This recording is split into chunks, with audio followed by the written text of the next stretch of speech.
जय हिंद दोस्तों, मैं हूं महावीर कर्मा और श्री वेदा एकेडमी पर आप सभी का स्वागत करता हूं। दोस्तों, आज के इस वीडियो में हम बात करने वाले हैं मध्य प्रदेश पटवारी के सिलेबस के बारे में।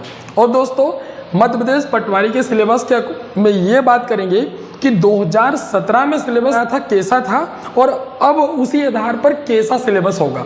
दोस्तों, मैं यहाँ पर आपको केवल ओनली मोटे मोटे तौर पर सामान्य जानकारी नहीं दूंगा, मैं आपको पूरा डिटेल एनालिसिस दूंगा। देखिए दोस्तों, कैसे दूंगा, जितने भी 2017 में पेपर हुए थे पटवारी के, उन सभी पेपरों का मैंने एनालिसिस किया है और उन सभी पेपरों के आधार पर एक एक पेपर में मध्य प्रदेश से कितने क्वेश्चन आए हैं और कौन कौन से आए हैं और किस किस टॉपिक से आए हैं, इंडियन ज्योग्राफी से कौन से आए हैं, सामान्य ज्ञान में जितने भी टॉपिक से हैं वो किस किस सब्जेक्ट से कौन कौन से टॉपिक से आए हैं, हम उसके अंदर की बात भी करेंगे। मैथ्स में भी हम डिटेल एक एक टॉपिक को देखेंगे कि 2017 में इस टॉपिक से इतने क्वेश्चन आए हैं और ये आए हैं, तो इन सभी के बारे में हम बात करने वाले हैं। और फिर में दोस्तों, ये हमारा वीडियो सिलेबस के अकॉर्डिंग फर्स्ट होगा और सेकंड वीडियो हमारा होगा इन सभी जितने भी मैं आपको यहाँ पर सिलेबस में सब्जेक्ट बताऊंगा, उन सभी सब्जेक्ट के लिए आप कौन सी बुक यूज कर सकते हो और आपके लिए कौन सी बुक अच्छी रहेगी। तो आइए दोस्तों, हम पटवारी के सिलेबस को स्टार्ट करते हैं। देखिए दोस्तों, सबसे पहले बात करते हैं मध्य प्रदेश पटवारी परीक्षा के मूल बिंदुओं के बारे में, मतलब कि हमें क्या क्या होगा, हमारे सामने क्या क्या चीजें आएगी। तो पहले तो बात करें शैक्षणिक योग्यता कि क्या योग्यता होनी चाहिए मध्य प्रदेश पटवारी के लिए, तो आप पटवारी का फॉर्म फिल कर सकते हो। दूसरी बात करें आयु सीमा, आपकी उम्र कितनी होनी चाहिए, तो आप मध्य प्रदेश पटवारी का फॉर्म भर सकते हो। पाठ्यक्रम की बात करें कि क्या क्या सिलेबस होगा और उस सिलेबस में क्या क्या आएगा, उसके बारे में बात करेंगे। और वेतनमान की बात करेंगे कि आपका जब सिलेक्शन होगा तो आपको कितना वेतन या कितना पे आउट मिलेगा, इन सब के बारे में हम बात करने वाले हैं। ये हमारे बिंदु रहेंगे। अब इन्हें वन बाय वन हम आगे देखते जाते हैं। देखिए दोस्तों, पहले बात करते हैं हम शैक्षणिक योग्यता की। शैक्षणिक योग्यता में दोस्तों, पटवारी चयन प्रतियोगिता परीक्षा में बैठने के लिए वही उम्मीदवार पात्र होगा जिसके पास निम्नलिखित न्यूनतम योग्यताएं होगी।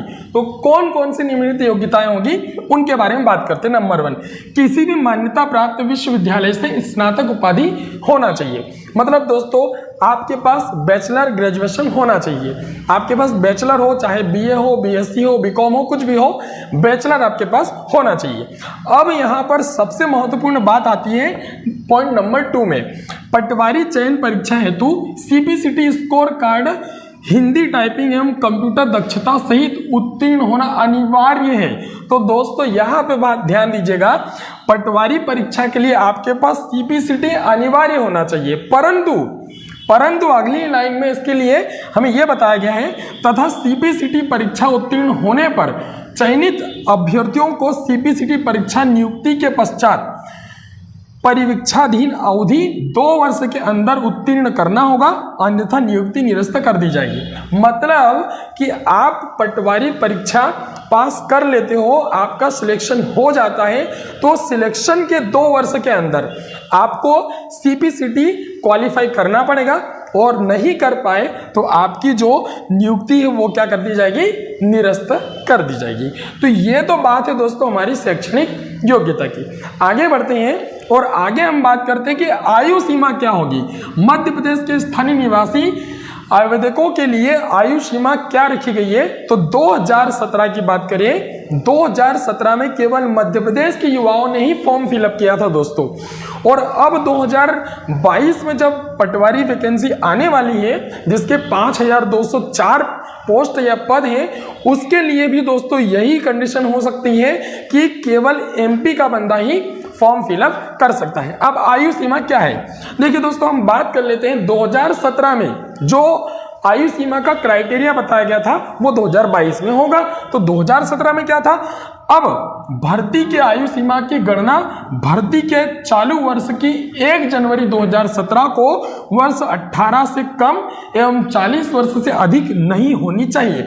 मतलब दोस्तों, 2017 में जो वैकेंसी आई थी, तो 2017 की 1 जनवरी को 1 जनवरी को किसी भी अभ्यर्थी की उम्र 18 वर्ष से कम नहीं होनी चाहिए और 40 साल से ज्यादा नहीं होनी चाहिए। मतलब कि 2022 में भी जब वैकेंसी आएगी तो वही होगा कि 2022 के किसी मंथ को लेकर के गवर्नमेंट ये बोलेगी जनवरी से कि भैया आपका जनवरी से या फिर कोई से भी मंथ से जब भी वैकेंसी आएगी उस हिसाब से कि भैया आपकी उम्र 18 वर्ष से कम नहीं होनी चाहिए और आप 40 साल से ज़्यादा उम्र के नहीं होना चाहिए। ये आपका क्राइटेरिया रहेगा। तो इसके अकॉर्डिंग आप भर सकते हो फॉर्म। मतलब दोस्तों बहुत सारे युवा जो 18 से ऊपर की उम्र के हैं और 40 साल से कम की उम्र के हैं वो सभी युवक और युवतियाँ सारे जो हैं महिला पुरुष फॉर्म फिलअप कर सकते हो। चलिए दोस्तों हमने अभी ये बात की शैक्षणिक योग्यता की, आयु की, इन दोनों की हमने बात की। आगे बात करते हैं अब हम पाठ्यक्रम की, मतलब कि सिलेबस की। सिलेबस में क्या आने वाला है। पाठ्यक्रम की बात करें तो मध्य प्रदेश पटवारी सिलेबस क्या है दोस्तों, 2017 के अकॉर्डिंग जो क्या था और 2022 में भी यही होगा। तो दोस्तों इसके लिए समय सीमा होती है 2 घंटे। आपका पेपर 2 घंटे चलेगा और कुल अंक होते हैं 100। कितने होते हैं? 100।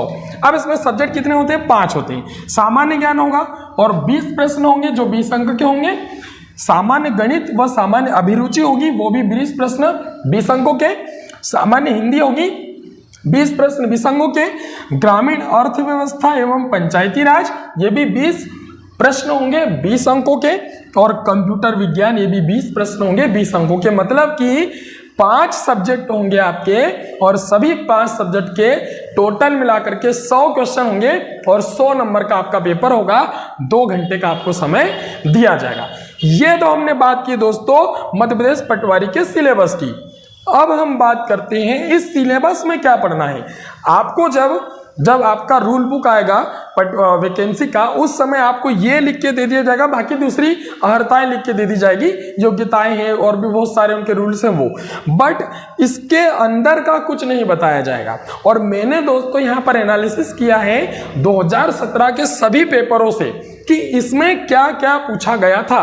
तो देखिए दोस्तों हम एक एक पर बात करते हैं। इससे पहले ये बात कर लेते हैं कि हमारी श्री वेदा एकेडमी में एक बैच स्टार्ट हो रही है, न्यू बैच, और वो 9 मई 2022 को स्टार्ट हो रही है। सुबह 8 बजे से रहेगी, स्पेशल पटवारी और एसआई के लिए। तो आप चाहो तो इसके लिए हमारी ऑफलाइन क्लासेस में भी आ सकते हो। चलिए दोस्तों अब हम बात कर लेते हैं। हमने पाठ्यक्रम के बारे में बात की थी। पाठ्यक्रम देखा था कि 5 सब्जेक्ट होते हैं। अब हम इसमें देखते हैं कि सामान्य ज्ञान में जो हमारा पहला सब्जेक्ट था सामान्य ज्ञान, इसमें क्या आने वाला है। तो दोस्तों सामान्य ज्ञान में 60 टॉपिक है। अगर आपने इन 7 टॉपिक्स को डिटेल में पढ़ लिया तो आपका सिलेक्शन पक्का है। पर हम इसमें भी बात करेंगे दोस्तों, ये 60 टॉपिक्स में भी बात करेंगे कि इसमें भी इंटरनल क्या है। आपको एक एक टॉपिक्स को अंडरलाइन करके दोस्तों लिखना है। पहली बात करें मध्य प्रदेश का सामान्य ज्ञान। अब यहाँ पे व्यापम क्या होता है दोस्तों, बस एक लाइन लिख देता है मध्य प्रदेश का सामान्य ज्ञान। सामान्य ज्ञान मतलब क्या, तो इसको भी हम अंदर डिस्क्राइब आगे देखेंगे। एनालिसिस मैंने जो किया है उसको हम बात करेंगे।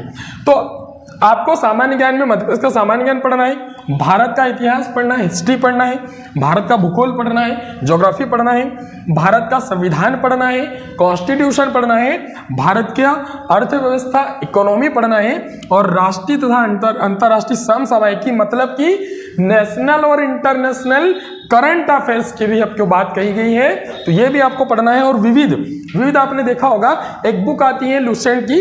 हालांकि मैं इसके बाद में सेकंड वीडियो में आपको सभी बुकों के बारे में बताऊंगा कि किस बुक से आप कौन सा टॉपिक कवर कर सकते हो। तो वहां पे जो लुसेंट है उसमें पीछे जो विविध वाला पोर्शन है, उस विविध वाले पोर्शन को आपको पूरा कंप्लीट करना है। जैसे भारत की प्रथम महिलाएं, भारत के प्रथम पुरुष, भारत में ऊंचा बड़ा लंबा चौड़ा, जो भी सारी चीजें हैं, लेखक, ठीक है, संसद, बहुत सारी चीजें जो भी हैं, नया जो भी है, पुराना जो भी, उन सबको विविध में रखा गया है। तो उन सब की भी बात अपने को करना है। आगे हम बात करते हैं सामान्य ज्ञान में। देखिए दोस्तों मैंने जो एनालिसिस किया है कि किस किस टॉपिक से क्या क्या आ रहा है। तो सामान्य ज्ञान में बात करें, सामान्य ज्ञान में मध्य प्रदेश की हमने बात की। अब मध्य प्रदेश में क्या हो रहा है, तो देखिए दोस्तों मध्य प्रदेश का मुख्य सामान्य ज्ञान, पहली बात तो उसमें मध्य प्रदेश की भौगोलिक स्थिति, यहाँ पर भौगोलिक स्थिति, मध्य प्रदेश की प्रमुख वन्यजीव अभ्यारण्य और राष्ट्रीय उद्यान, मध्य प्रदेश की शिक्षा, संस्कृति और सामाजिक प्रथाओं के संबंध में विशिष्ट जानकारी, मध्य प्रदेश की प्रमुख नदियां, मध्य प्रदेश की सिंचाई योजनाएं, मध्य प्रदेश की प्रमुख पर्यटन मतलब इसकी प्राचीन उल्लेखनीय और प्राकृतिक स्थान, किले, महल, गुफाएं, मकबरे इत्यादि ये चीजें। उसके अलावा मध्य प्रदेश की प्रमुख हस्तियां, खिलाड़ी, कलाकार, प्रशासन, लेखक, साहित्यकार, सामाजिक कार्यकर्ता और राजनीतिक आदि। ये आपको पढ़ना है एमपी में। आप इसको एक एक को अंडरलाइन करके पढ़िए दोस्तों, आपका सिलेक्शन पटवारी में 100% होगा। तो ये तो हमने मध्य प्रदेश की बात की। अब आगे बात करते हैं कि आगे क्या है। देखिए दोस्तों, भारत के प्रसिद्ध, हमने बात की थी इंडियन ज्योग्राफी, कॉन्स्टिट्यूशन, इकोनॉमी, उसके अकॉर्डिंग तो भारत के प्रसिद्ध स्थान, प्रसिद्ध पुस्तकें, लेखक, विज्ञान और नवाचार। ये दोस्तों विज्ञान और नवाचार एक टॉपिक जो है बहुत महत्वपूर्ण है और 2014 के बाद से जितनी वैकेंसी है उसमें बहुत ज्यादा पूछा जा रहा है। फिर महत्वपूर्ण दिवस, साहित्य और संगीत, राष्ट्रीय नृत्य, प्रसिद्ध कलाकार, ऐतिहासिक महत्व के पर्यटन स्थल, मूर्तियां, संगीत, वाद्य यंत्र, खेल व पुरस्कार, भारत का भूगोल, ये पूरा इंडियन ज्योग्राफी हो गया। और इसी के अंतर्गत आपके आ गया विविध। फिर है भारत के आर्थिक मुद्दे, राष्ट्रीय समाचार, अंतर्राष्ट्रीय मुद्दे, जनजातीय, भारतीय संस्कृति, हस्तशिल्प, देश और राजधानियां, राजनीति विज्ञान मतलब कॉन्स्टिट्यूशन, इकोनॉमिक्स, वो सारा कॉन्स्टिट्यूशन वाला पोर्शन हो जाएगा। वैज्ञानिक अवलोकन, आविष्कार, विश्व के संगठन, भारत के गवर्नर जनरल, भारत के वर्तमान मुख्यमंत्री, भारत के प्रधानमंत्री और भारत के राष्ट्रपति, मतलब पूरा पूरा कॉन्स्टिट्यूशन आपका इसमें आने वाला है। तो ये हमने बात की और एकदम एनालिसिस करके।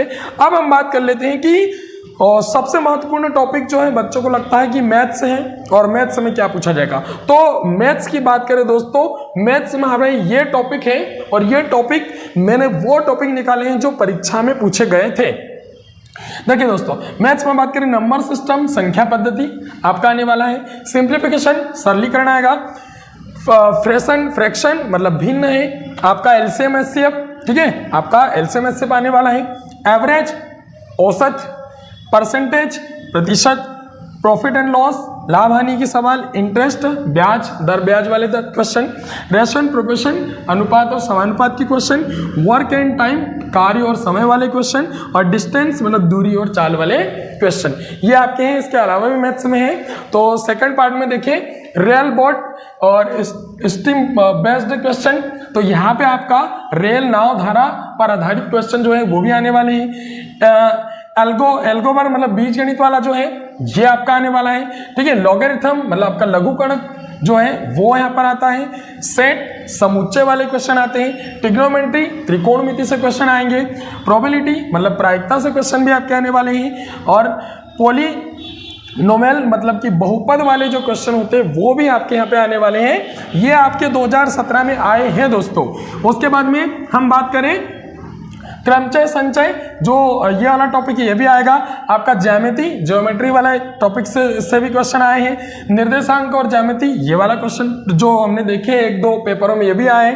उसके अलावा सदिश सदिश से आपका क्वेश्चन है। उसके बाद वेन आरेख से क्वेश्चन आए थे और यहाँ पे पाई चार्ट और सांख्यिकी से भी क्वेश्चन आए थे। इसमें एक बात और ध्यान दीजिएगा कि कुछ टॉपिक्स रीजनिंग से भी रिलेटेड है और रीजनिंग के टॉपिक्स भी इसमें आए हैं 2017 की परीक्षा में।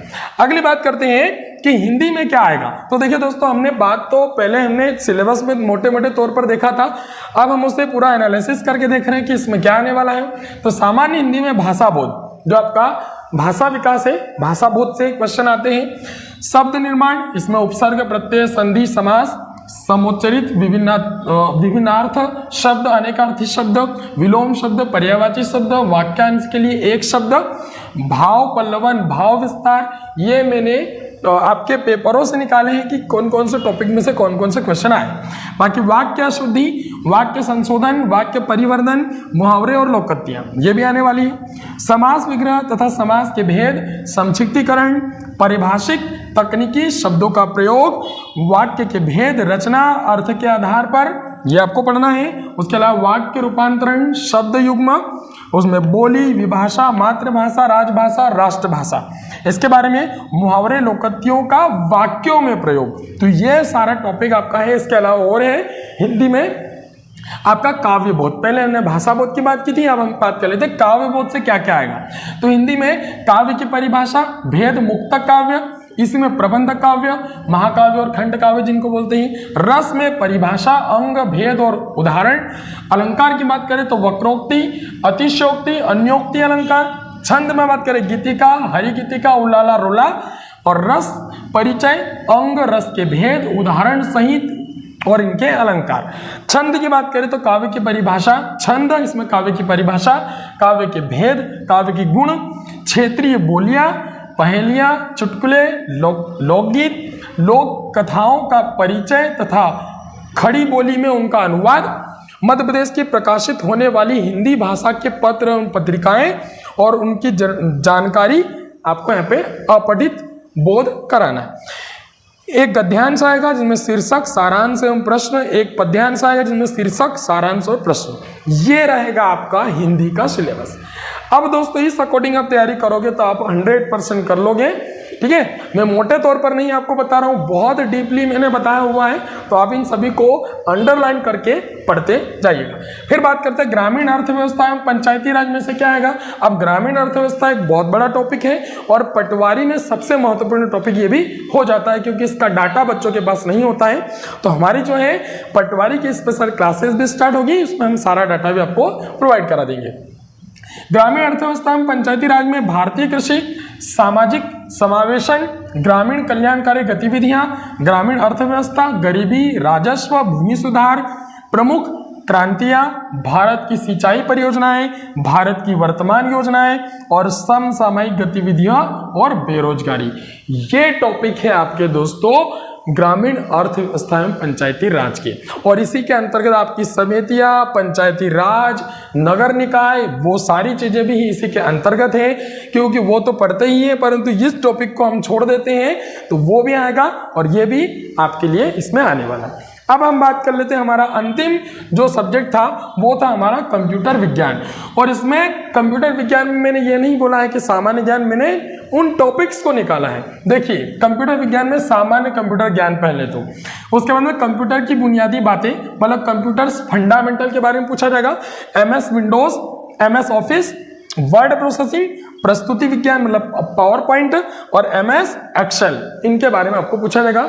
अगली बात करते हैं कंप्यूटर में इंटरनेट पर उपलब्ध इंटरनेट सेवाओं का उपयोग, use of the internet service available on internet. तो कौन कौन सी सेवाएं इंटरनेट पर उपलब्ध है इनके बारे में, संचार प्रौद्योगिकी, कम्युनिकेशन टेक्नोलॉजी के बारे में, नेटवर्किंग अवधारणाएं मतलब कि नेटवर्किंग कंसेप्ट इसके बारे में पढ़ना है, इनपुट आउटपुट डिवाइस के बारे में, इनपुट एंड आउटपुट डिवाइस पढ़ना है और इत्यादि, मतलब ETC कुछ आते हैं कि इसका फुल फॉर्म क्या होता है, वो इत्यादि में सारी चीजें आ जाती हैं। तो ये रहा हमारा दोस्तों पटवारी का पूरा सिलेबस और पटवारी की सारी चीजें। अब इसमें एक बात सामने आती है कि हम दोस्तों किस टॉपिक्स को, किस सब्जेक्ट को किस आधार पर लेंगे और कौन से बुक से पढ़ेंगे। तो यहाँ पर अगला वीडियो आपका वही आने वाला है। अब दोस्तों आप हमारे साथ जुड़ जाइएगा, अधिक से अधिक इसे शेयर कीजिएगा, बहुत सारे विद्यार्थियों तक, सभी तक, आपके फ्रेंड्स तक, आपके दोस्तों तक ये सारी चीज़ें जो है पहुंच जाएं। और दोस्तों इसके अलावा हम आपको बुक्स बताने वाले हैं कि अगर आप नहीं हो तो कौन सी बुक्स से पढ़ोगे। और हमारी जो है free of cost classes YouTube पर भी स्टार्ट होने वाली है स्पेशल पटवारी के लिए। तो आप हमसे जुड़कर पटवारी की अच्छे से तैयारी कर सकते हैं और आप सभी का सिलेक्शन आराम से हो जाएगा। ठीक है दोस्तों, थैंक यू, धन्यवाद।